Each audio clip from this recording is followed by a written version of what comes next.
While we're on mistrial shit, do you want to talk about Alec Baldwin? We didn't talk about it on the pod last time. Tried to. Have at it. I was wrong, y'all. White power wins again.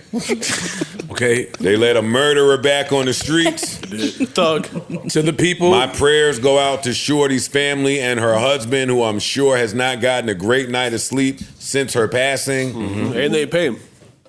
Yeah. My question with the Alec Baldwin shit is, do y'all, not y'all, but will people look at him the same way they looked at OJ?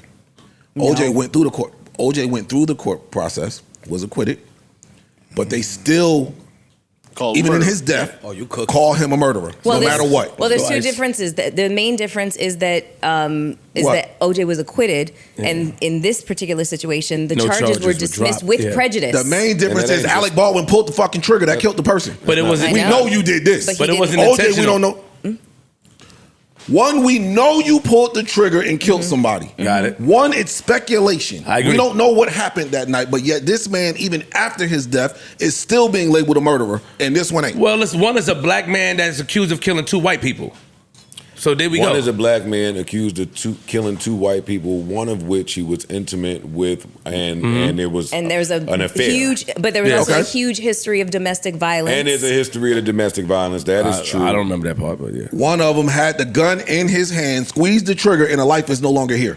Yeah, let's stick to the facts. That's white on white crime. But what that person's story in court is the story that they're sticking to. I'm on a movie set. I didn't mean that. That was an accident. Fam, I'm not talking about nothing with court. I'm talking about the way people are will treat these two after the court proceedings. But I don't think it'll be the same. It won't be the same, Ice. Nobody's going to treat them the same, though.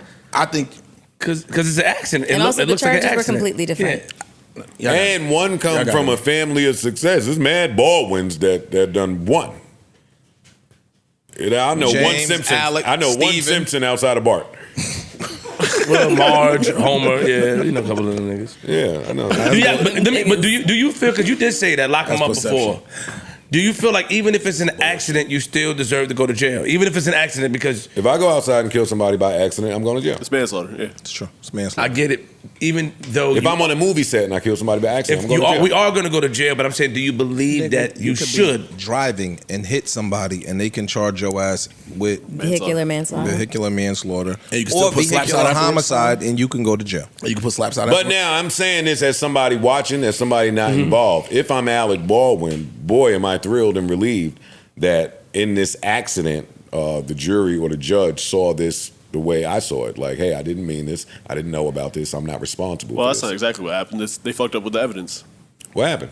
They presented some bullets that were not presented to his team as evidence, so it was a mistrial, basically.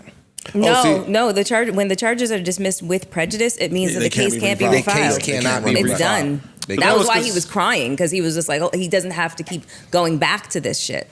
See, I feel like all this shit is written, like Nas said. Everything is written already. Not shout out to Nas. I just want to let the people know that Joe percentage of not holding himself accountable has now decreased to 75%. He just said that he was wrong, and I'm proud of you. They were saying that. I know there's this ongoing narrative that I never say when I'm wrong. Yes, and I think y'all are wrong. I think those people are wrong. You at 75%. They had you at 80%. Nigga, let's keep it at 75. I'm your lawyer today. He has admitted that he was wrong. You started wrong. Yes, we got him. You guys did it. Yeah. The one thing dropped them 5 whole percent. The one admission dropped them a whole 5%. I don't do math like you. I can't do like 79.3%. I can't do that. Nigga. Yo, listen. Hear it from the horse's mouth and mine. I be wrong a lot. Well, the only problem with that is I be right a lot. They say when you're wrong, you don't come and admit that you're wrong, and you don't say that I was wrong. That's the thing that people have against you. They said Joe never says I was wrong or come back and clean it up. They just said, listen, the largest room I've ever been in is the room for growth. That's fire. I've never been in a room bigger. You good, sir. So please allow me to get better, to grow, to evolve, to learn, and to become a better human. That's what I strive to do each and every day that God grants me breath in my lungs, man, honestly.